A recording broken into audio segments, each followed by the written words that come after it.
Marijuana has been around for centuries, used for food, clothing, medicine, and spiritual purposes since 6000 BC.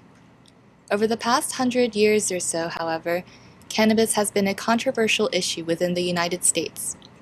Starting in 1915 during the Prohibition movement, states began to ban recreational use of marijuana, partially to maintain control of ethnic populations by using propaganda to define a new truth about marijuana. In 1937, following the propaganda film Reefer Madness's release and resulting pressure to fight Mexican drug influences, Congress passed the Marijuana Tax Act, which criminalized marijuana under federal law, creating a legal recourse to punish deviance from the prescribed institutional truth.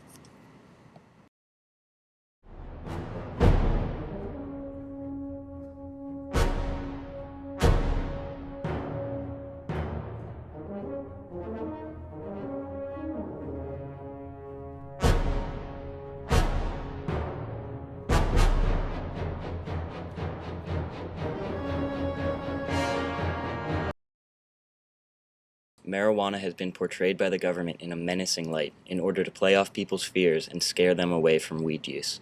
These fear campaigns have spread through public service announcements, films, educational programs such as DARE, and Reagan's War on Drugs. Such campaigns began to frame how people viewed marijuana, forming a public discourse of danger and negativity. As long as marijuana has been criminalized, however, there have been proponents to its use both medically and recreationally. In spite of the pervasive laws and regulations, marijuana use continued and a subculture began to form around the drug. As the drug became more and more popular among youth during the 60s and 70s, further research was performed revealing that marijuana was less dangerous than previously thought. These results, along with substantial activism by youth and students in particular, helped marijuana gain acceptance and eventually, despite federal law, 13 states have legalized marijuana in medical practices. Just take one hit. Don't you want to be cool?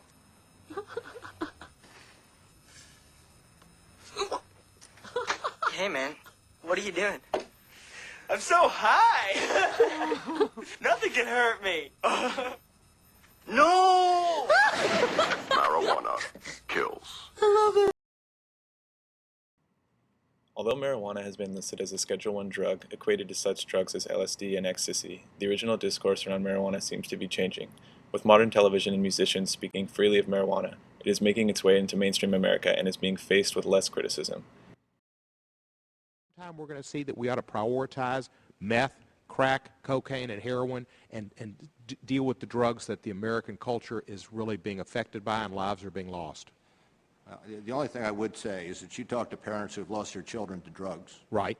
They will inevitably say that they started off with marijuana. They probably started off with milk and then went to beer. And then they went to bourbon, and then they might have gone to marijuana. The gateway theory doesn't work. Maybe. It's a reality.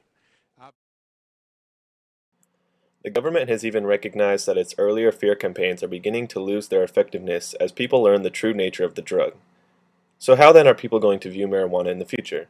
As medical uses seem to be gaining popularity and mainstream culture shows more acceptance, will marijuana become accepted or will the classic discourse blind us from the truth? The government has begun framing marijuana as a life waster more than a life ruiner, but will their message shape how we view this drug, or will the stoner culture finally find a victory in the subconscious of the modern mind? La da da da da, la da da,